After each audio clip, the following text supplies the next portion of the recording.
नमस्कार दोस्तों। जब एक गरीब औरत की जिंदगी कभी कभी हमें एक ऐसे मोड़ पर लाकर खड़ा कर देती है जहां इंसानियत और ज़रूरत के बीच की रेखा धुंधली हो जाती है, जहां सवाल यह नहीं होता कि सही क्या है, सवाल बस इतना होता है कि आज बच्चों को रोटी मिलेगी या नहीं। दिल्ली की एक वीरान सड़क पर दोपहर की तपती धूप में एक औरत संगीता खड़ी थी। न धूप का असर उसके चेहरे पर था, न आवाज़ों का, क्योंकि आज उसके अंदर जो चल रहा था वह बाहर की हर गर्मी और हर शोर से ज़्यादा भयानक था। संगीता, जिसने अपनी ज़िंदगी के सबसे हसीन साल एक ट्रक ड्राइवर के साथ बिताए थे। जी हाँ दोस्तों, एक ऐसी कहानी जो आपके दिल को भी छू जाएगी। लेकिन उससे पहले आप हमारे चैनल पर नए हैं तो आपसे हाथ जोड़कर रिक्वेस्ट है, आप हमारे चैनल को दिल से एक लाइक और सब्सक्राइब करना ज़रूर कर लीजिएगा, ताकि हम आपको हर एक दिन नई कहानी दिखा सके। और एक प्यारा सा कमेंट ज़रूर कर लीजिएगा। शुरू करते हैं वीडियो दोस्तों, जिसने अपनी छोटी सी दुनिया को अपने पति की मुस्कान और बच्चों की हंसी से सींचा था। आज उसी औरत की आंखों में डर नहीं, बस एक गहरा खालीपन था। पिछले कई दिनों से घर का चूल्हा नहीं जला था। बच्चों की हड्डियाँ उभर आई थीं। पानी में भिगोकर रोटियां बनाना भी अब मुमकिन नहीं रहा था। और आज वह उस हद पर खड़ी थी जहां एक माँ अपनी आत्मा का सौदा करने निकलती है, सिर्फ 3 मासूम पेट भरने के लिए। एक काली एसयूवी कार उसके सामने आकर रुकी। संगीता कांपते हाथों से गाड़ी का दरवाज़ा खोलती है, बैठ जाती है। गाड़ी चलने लगती है और उसी पल उसकी रूह हिल जाती है। ड्राइवर ने शीशे में देखा। उसकी आंखों में डर नहीं था, बस खामोश चीखें थीं। गाड़ी जैसे जैसे आगे बढ़ा रही थी, संगीता का ज़मीर और पीछे छूटता जा रहा था। उसकी आंखों के सामने एक के बाद एक वो रातें घूम रही थीं जब उसके बच्चे भूख से तड़पते थे। वह खुद बिना खाए बच्चों को बहलाकर सुला देती थी और किसी कोने में बैठकर अपने आंसू निगल जाती थी। उसके पति की तस्वीर उसके जहन में तैर गई। वो मुस्कुराता चेहरा जो अब इस दुनिया में नहीं था, जिसने जाते जाते कह दिया था, जब तक मैं हूं तुझे कभी किसी के आगे झुकने नहीं दूंगा। संगीता। और आज वो उसी संगीता की रूह एक चलती गाड़ी में एक अनजान मर्द के पास अपना सब कुछ गिरवी रखने जा रही थी। अचानक उसने आंखें बंद की। भीतर एक भयंकर तूफान चल रहा था। क्या मैं सिर्फ भूख की वजह से इतनी गिर जाऊं? क्या मेरा प्यार, मेरी ममता, मेरे संस्कार सब हार जाएंगे? क्या यह रास्ता मेरे बच्चों को सिर्फ रोटी देगा या उनकी माँ को हमेशा के लिए छीन लेगा? उसने कांपती आवाज में कहा, भाई साहब, गाड़ी रोक दीजिए। ड्राइवर चौंक गया। अभी अभी तो बैठी हैं आप, सब ठीक है ना मैडम? संगीता की आंखों से आंसू बहने लगे। मुझे नहीं जाना कहीं, मुझे मेरे घर जाना है, मेरे बच्चों के पास। ड्राइवर अब असली रंग में आ गया। मैडम, पैसे बढ़ा देता हूं, आपको जितना चाहिए उससे 2 गुना मिलेगा, बस चलिए मेरे साथ। संगीता ने सिर झटका। पैसों की बात मत करिए, मुझे कोई दाम नहीं चाहिए अपने टूटने का। मैं बच्चों के लिए मरी जा रही हूं, लेकिन उनके लिए पाप नहीं कर सकती। ड्राइवर ने गाड़ी की रफ्तार तेज कर दी। मैडम, अब बहुत देर हो चुकी है, गाड़ी नहीं रुकेगी। और फिर उसी क्षण संगीता ने बिना कुछ सोचे, बिना डर के गाड़ी का दरवाज़ा खोला और चलती गाड़ी से खुद को बाहर फेंक दिया। उसके घुटने छिल गए, माथा फट गया। सड़क पर खून बह रहा था, लेकिन उसके होंठों पर एक कांपती हुई, भीगी हुई पर अटूट सी मुस्कान थी। मैं बच गई। गिरते पढ़ते घिसटते हुए वो अपनी झुग्गी की ओर दौड़ी, हर दर्द को चीरते हुए, हर जख्म को अनदेखा करते हुए। घर पहुंचते ही जैसे उसके बच्चे उस पर टूट पड़े। माँ कहाँ थी? भूख लगी है, रोटी दो ना माँ। संगीता फूट फूट कर रो पड़ी। तीनों बच्चों को सीने से लगा लिया और सिर्फ इतना कहा, तुम भूख से मर जाओ बेटा, मैं देख लूंगी, लेकिन तुम्हारी मां बिकेगी नहीं। उसी वक्त दरवाजे पर दस्तक हुई। संगीता अभी तक बच्चों को सीने से लगाए बैठी थी। उसकी हिचकियां अब भी रुकी नहीं थीं, लेकिन बच्चों के चेहरे पर पहली बार एक डर था। भूख का नहीं, बल्कि मां के जख्मी चेहरे और खून से सने घुटनों को देखकर। एक अजीब सन्नाटा था और कुछ पल बाद दरवाजे पर फिर से दस्तक हुई। संगीता ने डरते हुए अपने आंसू पोंछे, अपने फटे पल्लू को समेटा और जैसे तैसे लड्डा खद्दाते हुए दरवाज़ा खोला। सामने एक अजनबी खद्दा था। सादी सी शर्ट, चेहरे पर हल्की झुर्रियां और आंखों में एक अजीब सी शांति। तुम कौन हो? संगीता ने थरथराती आवाज में पूछा। वो आदमी कुछ सेकंड चुप रहा, फिर लिफाफा आगे बढ़ाते हुए बोला, मुझे जानने की जरूरत नहीं, बस यह जान लो कि तुम्हारे पति विजय ने तुम्हारे बारे में जो कुछ भी बताया था, तुमने आज उसे सच कर दिखाया है। मैं विजय का बहुत पुराना दोस्त हूं और आज मैं उसका कर्ज चुकाने आया हूं। संगीता वहीं चौखट से सटकर जमीन पर बैठ गई। उसके होंठ कांपने लगे। विजय का दोस्त? उसने सिर झुकाकर जवाब दिया, हाँ, और वह जब भी मिलता था तो बस एक ही बात कहता था, मेरी बीवी संगीता इस दुनिया की सबसे सच्ची, सबसे इज्जतदार और सबसे मजबूत औरत है। आज जब मैंने तुम्हें उस गाड़ी से छलांग लगाते देखा तो मुझे यकीन हो गया कि तुम वही हो जो भूखी रह सकती है मगर अपनी आत्मा को नहीं बेच सकती। संगीता का कलेजा भर आया। वह कुछ बोल नहीं पाई, बस अपने तीनों बच्चों की ओर देखा जो अब भी चुपचाप दरवाजे की दरार से सब देख रहे थे। वो आदमी आगे बढ़ा, संगीता, तुमने खुद को उस पल बचा लिया जब बहुत सी औरतें हार मान लेती हैं, और तुम्हारी यह जीत सिर्फ तुम्हारी नहीं है, यह हर उस औरत की जीत है जो हालात से लड्ढी पर खुद को नहीं बेचा। उसने जेब से कुछ नोटों की गड्डी निकाली और संगीता के सामने रख दी। तुमने जो किया उसके बाद अब तुम्हें कभी किसी के सामने हाथ फैलाने की जरूरत नहीं है। यह सिर्फ शुरुआत है।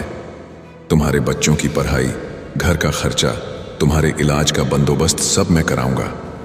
और याद रखो, ये कोई एहसान नहीं है, यह उस दोस्ती का फर्ज है जो मौत के बाद भी जिंदा रहती है। संगीता की आंखों से झरझर आंसू बहने लगे।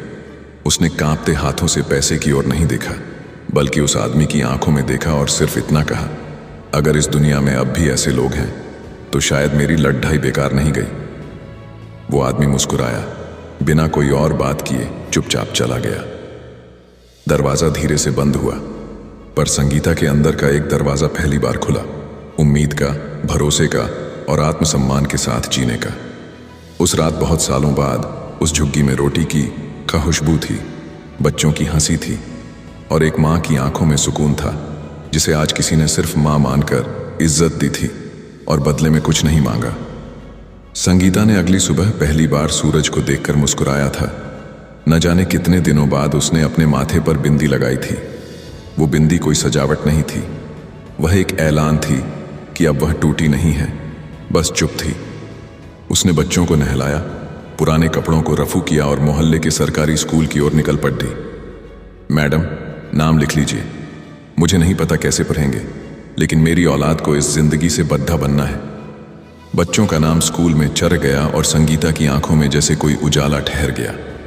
उसी शाम संगीता ने पास की चाय की दुकान से एक पुराना सिलाई मशीन लिया, जिसकी एक टांग टूटी थी, लेकिन दिल नहीं, बिल्कुल संगीता की तरह।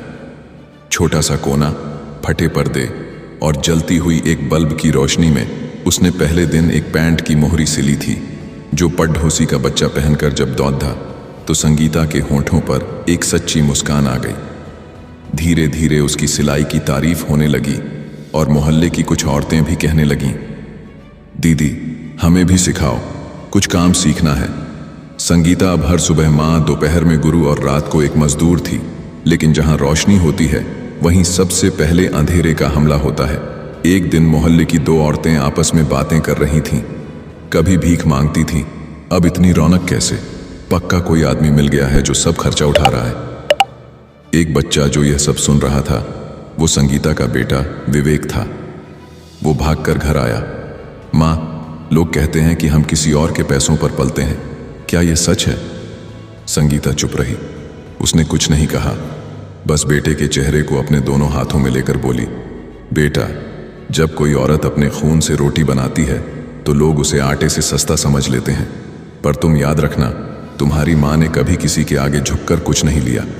बस कुछ मजबूरियां थीं जिनके बदले मैंने अपनी इज्जत नहीं बेची, और यही बात सबसे कीमती होती है जो ना खरीदी जा सकती है, ना गिरवी रखी जा सकती है। विवेक ने माँ का माथा चूमा। माँ, मैं एक दिन ऐसा बेटा बनूंगा कि कोई तुम्हारे सामने उंगली नहीं उठा सकेगा। उस रात संगीता की रुलाई नहीं रुकी, लेकिन वह रुलाई हार की नहीं थी। वो एक जंग की शुरुआत थी जिसमें वह अकेली नहीं थी, अब उसका बेटा भी शामिल हो चुका था। अगले कुछ सालों में संगीता ने एक छोटी सी टीम बना ली। पड़ी डीडी होश की विधवा औरतें, जिनकी कहानी भी उससे मिलती जुलती थी, सब मिलकर अब एक नई शुरुआत कर रहे थे। लेकिन उसी बीच एक अंधेरा चेहरा फिर लौट आया। एक एसयूवी, एक गाड़ी फिर उसी गली में खड़ी थी और उसमें बैठा था वही ड्राइवर जिसकी गाड़ी से संगीता कूद चुकी थी। वो शाम बाकी शामों से अलग थी। संगीता ने बस सिलाई की दुकान बंद ही की थी कि पीछे से उसी व्यक्ति की आवाज़ आई, मैडम, अब तो काफ़ी नाम हो गया है आपका और बहुत कुछ बदल गया है ना, पर आप अभी वैसे ही खूबसूरत हो। उस दिन अगर गाड़ी से ना कूदती तो शायद आज आप मेरे साथ गाड़ी में घूम रही होती, बहुत ऊंचाई तक। संगीता का पूरा शरीर कांप गया। उसने पलटकर देखा, वही चेहरा, वही गाड़ी, वही जहरीली मुस्कान। लेकिन आज संगीता वो नहीं थी जो एक दिन गाड़ी में बैठी थी। आज उसकी आंखों में डर नहीं, जवाब था। क्या चाहिए तुझसे? उसने दांत भींचते हुए कहा। वो आदमी हंसते हुए बोला, कुछ नहीं मैडम, बस याद दिलाने आया था कि एक औरत कितनी भी ऊंचाई पर चली जाए, अगर उसकी शुरुआत सडडाच से हुई हो तो उसे हमेशा सडाच की औरत समझा जाएगा। संगीता ने उस पर थूकने जैसा मन बनाया, लेकिन खुद को रोक लिया। मैं तेरे जैसे जानवरों को जवाब नहीं देती, मगर याद रख, सदाचक से शुरू होने वाला हर इंसान गिरा हुआ नहीं होता। कुछ वो भी होते हैं जो हर कीचड़ डाच में कमल बनकर निकलते हैं। वो आदमी पास आया, बहुत नजदीक। क्यों मैडम, आज भी उसी इज्जत का नाटक कर रही हो? कितने में बिकती हो अब? सुना है अब लड़ाचकियों को भी सिखा रही हो। पेशा बदल दिया क्या? संगीता की आंखों में आग थी, लेकिन उस आग से पहले एक और आग जल चुकी थी। विवेक, उसका बेटा, सब सुन रहा था। पीछे से वह दौड़ाता हुआ आया और बिना कुछ कहे उस आदमी के मुंह पर एक जोरदार मुक्का मार दिया। यह मेरी मां है, विवेक चिल्लाया। जिस औरत ने हमें भूखा रखकर खुद खून पिया है, तू उसके लिए ऐसे शब्द कहता है? जिस मां ने खुद का खून बेचा नहीं, पर हर दिन आंसुओं में भीगी रोटियां हमें खिलाई हैं, तू उसे सड्ढक की औरत बोलता है? वो आदमी लड्डक खद्दा गया। अबे, ये बच्चा मार रहा है मुझे। विवेक का गुस्सा अब उबाल पर था। तू मर्द नहीं, एक कायर है जो औरत की मजबूरी का सौदा करने आता है।